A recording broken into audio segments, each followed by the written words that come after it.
statement. The terror will not be allowed. The terror must be stopped.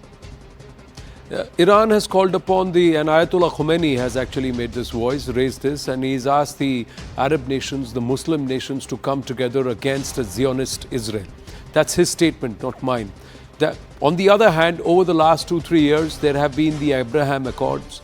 Saudi Arabia, Israel, there has been a proximity. There has been conversation about developing this entire region. The India, Middle East, Europe corridor has been spoken about at the G20. A lot of progress was being made. My question to you, Tammy Ben Haim, is does this derail all of that, or is this going to impact all of that? And was Hamas propped up, and did these attacks happen with a larger intent, not just to hurt Israel, but to hurt this entire region? It might have been one of their minor intentions. This is not the first terror attack we've experienced by Hamas. It's by far the worst, the most painful, the most heinous and barbaric. And we see it many things on social media because they themselves are putting it up on social media to dehumanize us. And for some, unexplainable, I don't think we can even understand what they're doing. But no, it might have been one of their, side goals, or maybe they thought about it. Maybe it didn't seem to them well that the region is becoming, closer together and more closely knitted, but it shouldn't have any effect. UAE very, very clearly stood up against and made good statements against terrorism. Nobody is shifting, nobody's changing due to a terror attack to appease what they're doing or help them gain their goal. There's no reason for anything to stop or be derailed or changed.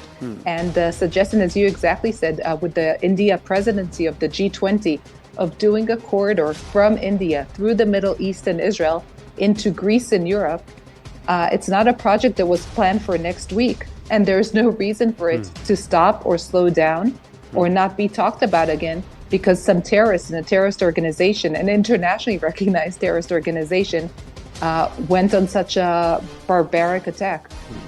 I salute the Israeli spirit and resolve, Tammy Ben Haim. Allow me to please open this discussion and the conversation and bring in Ambassador Chakravarty and also Brahma Chalani ji. And please feel free to weigh in, everybody. Ambassador Chakravarty, how would you read the current scenario and how do you see this playing out? Is this going to disrupt, derail? Was it a larger intention? One. Secondly, if Iran on the one hand, ISIS on the other, Hamas in the middle, this is a very dangerous continuum, and we are seeing this thought perpetrate across the globe. Multiple outfits have been saying the same lines on different soil. I tend to believe that there is some coordination between these terrorist organizations. Hezbollah, Hamas, ISIS, and other groups, which all, by the way, have a common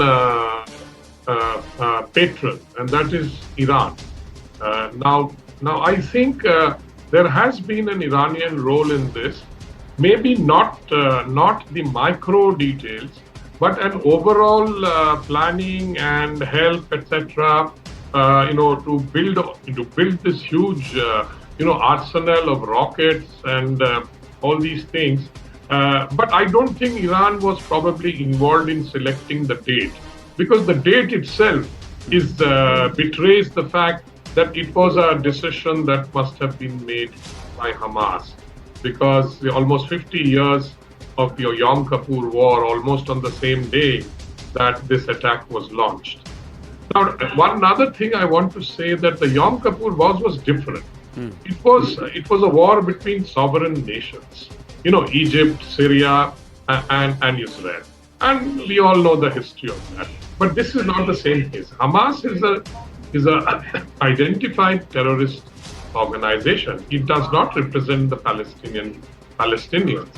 The Al-Fatah group, or the Palestinian Authority, is officially recognized as the true representative of the Palestinians. So hence, Hamas has to be looked at and treated as a terrorist organization. It's another matter that they managed to capture Gaza. And of course, after the 2006 election, there has been no election. But as you know, these organizations don't want elections. Once they are in power, they want to stay there forever. And they get money. They get money, external funding. We all know where the funding comes from. I don't want to name names. And the other thing I believe is that that there was this probably, this is my own personal view, that there was probably this fear growing that our cause is becoming irrelevant in the international agenda, and that we have to do something to bring it back, and also affect the geopolitics of the region, where we have seen some very, very encouraging developments like the Abraham Accords and the perhaps even a rapprochement between Saudi Arabia, which we thought was imminent, but now probably has to wait. One thing I must say that, you see, the rapprochement between Saudi Arabia and Israel puts a lot of Muslim countries in a very difficult situation, because they can't criticize Saudi Arabia, and their feeling of that, look, even Saudis have done it, so why not us? That's the kind of feeling that would grow, and that would normalize things for Israel in the long term. So my feeling is that was also a factor. And Iran also did not like this approach. Iran and Hamas, by the way, share an objective. That is the destruction of Israel. It is in Hamas's charter. If you read the charter, it is very much there. And Iran has been openly saying this for a very long time. So Iran also probably now feels a bit isolated from the broad mainstream of geopolitics that has the trend that we have noticed.